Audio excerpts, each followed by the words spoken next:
qu'on a un besoin de la vie. Bienvenue dans notre émission Béto et Moisi qui se présente par Palmi pour le bébé de la presse. Moi, dans une piste à Guylaine. Moi, dans une piste à Guylaine. C'est Paris. On dit qu'on connaît pas demander. Et on te dit tout là. Professeur, on a mis placé pour expliquer Bissot sur le Béto et Moisi. Au Congolais, ça, prof Boutu. Bonjour, prof. Bonjour, maman journaliste. Comment vous allez? Ouais, très bien, pépère.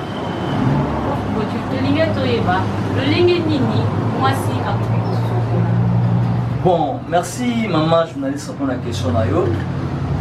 Mouni, Bassi et Belé, Baba les Belé, pour la ligne, Bassi et Belé, donc, moi, si il faut attendre, il faut attendre, il y a une douche, il faut attendre, il y a une chocolat. Moi, si tu as une douche, il faut qu'il y ait. Excusez-moi, parce qu'il y a en Afrique, au Congo, il y a une cantine. Mais au niveau Europe, il y a la salle de bain. Quand on se retrouve dans la douche, il faut vraiment temps ébélé dans la douche. Côté où je suis passé, il y a un peu de chocolat, il y a un peu de chocolat. Maman, soit temps il y a du chocolat. Aux humains, aux autres bêtes dans la vagin, aux bêtes mailles, aux bois qui mailles, aux niki, aux utiliser savanté. Pas pour ça, qui si mon boyo, baka non, ils ont maille. Solution, il y a beaucoup moins ces maille. Aux humains, aux outils na kati ya vagin, aux côtés ma, aux côtés vagin. Tia, aux hommes qui ont côté musapi. Tant au moni musapi na yo, aux côtés le sous bien té. À ce moment-là, ndé si quoi moni que oui, était si vous mais c'est beau, est-ce que savon et ça bien pour la vagin moi? Non, la vagin moi si bâtissera savon té. Né na biso maman, ezaka ka maille. Aux humains, car aux outils maille na kati ya vagin, aux outils maille. Aux côtés de musapi, aux chocolat, aux monde musapi na yo. Dans aux côtés, aux longola ba perte blanche ou les anakati kuno, aux longola ba perte blanche. Tant au moment que musapi na yo moko kaka, ezo au côté sous-té. Na minute on a ne vagin na yo eteli. Si vous pouvez confirmer que vagin na yo eteli, au komona que non, pour ça ma sous de voyer là yo. Tant au suba, voilà, on a au chocolat mon malade. Si vous pouvez pas filmer sous bazwaka batiaka ba parfait na ba vagin na bona ba caleçon na ba bazwati parfait. Est-ce que vous êtes parfait la vagin ça bien? Non. Vagin zali esika moko boye ba kotia bitata te. Parfait kotia na sous-vêtement na yo. Ça ne dérange pas. On peut sous-vêtement na yo parfait peut garder derrière bien. Mais na kotia parfait na bonzo de moi si nezala mabe. Ya mo tozo pe sa conseil na ba maman ebele. Tant ozo tambola na kati ya sac na yo kozanga ka ba hygiénique te. Tant o subi yeba kopamusa pour que solo wana etikala kotangama na caleçon na yo te. Donc mate ya zozote ya bionde ya mwana. Siko la ligne taille. Siko mais c'est beau. La ligne est moi ça pour sur la première fois dans la journée. Comme moi Palmi pour le bébé de la poste sur la 4 fois par journée. Ba fille musu de mon aba sur la maman encore des fois yo il s'est sur moi ça pour sur la première fois. Bon, moi si après que sur la tu vas plusieurs fois. Donc on est plusieurs fois sur la 4 fois par journée et 4 fois par jour.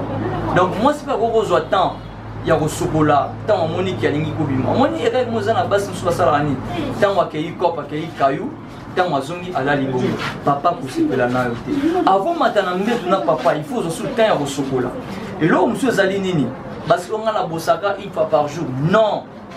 Moi si tant au lieu et logo za na ndako zoa brosse na yo brosser minano parce que papa koko singa pe na minute wana moi j'ai des dents wana moi qui des moi ni moi biso salema ta pa ko zo solo déjà donc moi si foyer ba ndenge nini ya kozala maman biso tozo te ya bana basi ba ba ndenge nini moi lelo za na basi msuba weli ko bala bazu chance te na ba maman na bango to na bandeko na bango ba te ya bango ndenge nini moi si ya kozala grâce à émission na yo ya moi zo lobela basi bayibo moni une femme mariée nakati ya ndako il faut y ba eloko za la place boye eloko za la place boye c'est ça na chambre moni basi msuza la papa il arrête la chambre pour dire chambre panzani papa des autres voilà basi msuza des autres papa je battre chaussette mes ali wapi mais moi si à solo aibi que chaussette ya papa ils a la place basi là papa ils a la place bien basi vêtement na ils a la place bien basi ba pantalon na arranger tout beaucoup sanaté moni lelo ba dona so bazana miki la poto ba communauté ro ko be mindele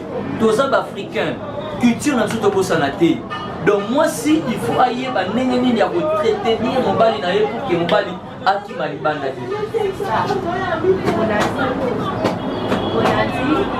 ndenge prof ya yebisi biso prof kucha yebisi biso ke comment mwasi akozala mwasi il faut azala propre mwasi il faut koyebaka ndenge nini ya kosokola vagin na yo mwasi il faut koyeba ndenge nini ya kozala na mobali na yo toyoki ndenge mesi kucha yebisi biso comment mwasi akozala comment mwasi akoki kosokola sikoyo mesi botu na ninge na tune ndenge nini mwasi akoza infection parce que basi mingi bakoma infection mobali abimi na yo dekake mikuse komo osala na nzoto mwasi kitoko azala infection na nzoto ndenge nini mwasi akoza infection bon omoni infection epai ya mwasi premièrement nano ezali nano toilette soki azotratenir toilette na ye bien te omoni surtout na balieu public omoni mwasi eza vraiment permis que ntango azokende kosuba place moko boye eza bamibali basuba afukama suba mwasi fo telema kaka ndenge ya mwasi mpe nsima lisi zosuba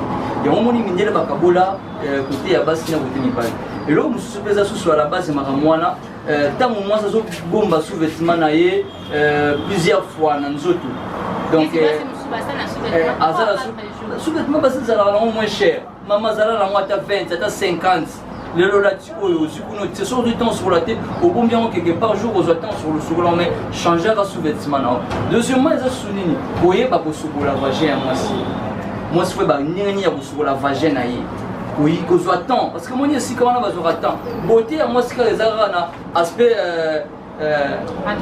ya libanda te donc extérieur mpe kontaka mwasi faut ozwa vraiment temps ya kosokola nzoto na yo ozwa temps ya kochange sous-vêtement surtout na bapériode na bino ya makila mwasi faut yeba nini bande hygiéniste nini outilize mpe temps nini ekosala na nzoto na yo basi mosusu bazalaka zwi bande hygiénique banda atiaki yango banda ntongo ti pokwa ti ba 20 heures ekocrée bainfection mama mwasi ezaka te ndenge otie kabelo ndenge olati pantalon bislim te kati na yo nde yango yango moni mibale ebele lelo bazokende libanda mpo azomona ke mwasi na nga asokolaka bien te ntango mpe mwasi osokolaka bien te yeba mpe kuna mpe okoma mpe monene mai eza kisi mosusu te bakosa bino te yango moni bafille oyo ebele bavanda na baprovince neti babuta bamandaka banini donc ye asokolaka na kantine te asokolaka na ebale donc azwaka temps ya kotia nzoto na ye na kati ya ebale yango ezalaka kende osati omeki papa kangami merci monsieur toyoki omesi biso ndenge nini mwasi azwaka infection mais oyebi ke soki olingi ozwa infection te il faut kobongisa bakaleson na biso mwasi achangeaka bakaleson mibale na journée kaleson oyo olamukela ntongo yango te moto olata omoi mobimba donc il faut kochange bakaleson il faut kozala propre yeba mpe babane génique nini osalela babane génique ekomi makabe bamisusu omona batie pampers bamisusu omona basi batie bacouche eza propre te il faut bane génique eza faut kochange en 3 fois ozwi motie mosusu na ntongo tokomi 12 heures changer tokomi 18 heures changer bane génique avant la personne changer ata 4 fois 3 fois kosala bane génique kochange bane génique na yo merci eza susu na problème omoni ntango oza na période na yo ya mwasi kozala te bane génique eza na ndako yo okei boye no tambolaka nango na sac oza nango omoni ke eumeli trop okoti esika moko boye ozechange olati ya sika ok omoni biso bapapa tozalaka aire moko mpe tozalaka presse na makambo mosusu ntango papa kotia odeur ezalaka bien te yango tozosenga mwasi ya vitesse ya moora boyora odeur donc omoni mpe elo mosusu mama mwasi fo ayeba kokata bapoile na ye okomela ngo nini jardin botanique to nini mama mama jardin botanique to nini mama ozwi big gilette orase mpe tonese otiki yango ebele komi yango kanga nwani to nini mwasi fo bakozala propre bisika wana parceke yango nde esalaka kibo mwasi yango nde oatiri papa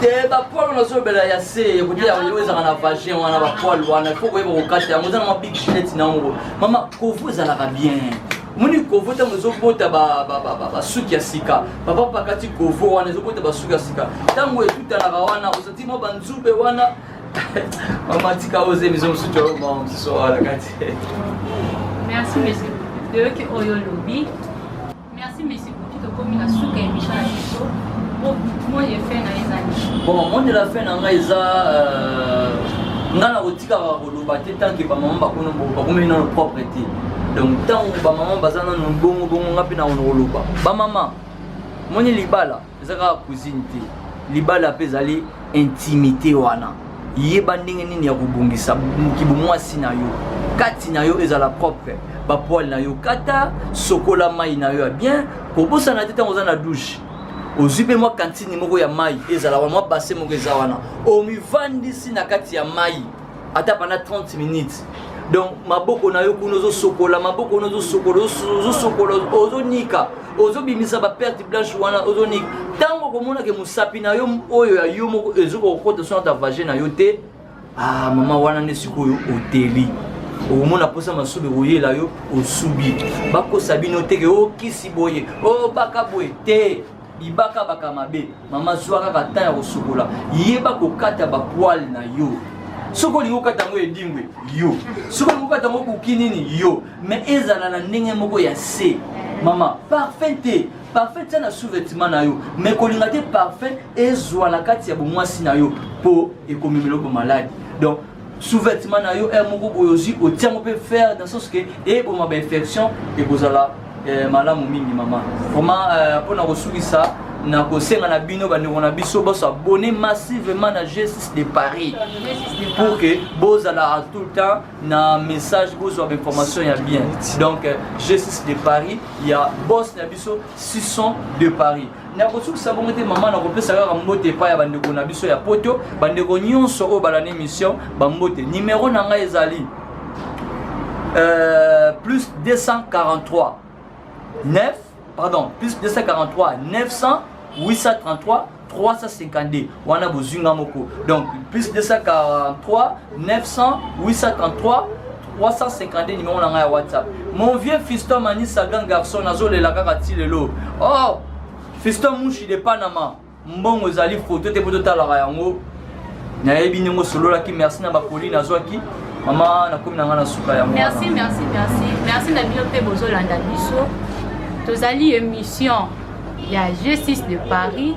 Merci to comme l'émission na suka na pesi mbote nanga et pas merveille pas depuis Espagne. Mais c'est beau, est-ce que vous avez lu? Bon, maman, n'enga qui gana singa na ba ndeko na biso ba s'abonner massivement na chaîne G6 de Paris ou ya ndeko na biso sont de Paris. Pe bola na émission na biso oyo 5 minutes ya bopeto ya mwasi boko zwa ba toli boko zwa ba leçon. Donc merci ciao, mbote na ba ndeko nyonso, à la prochaine.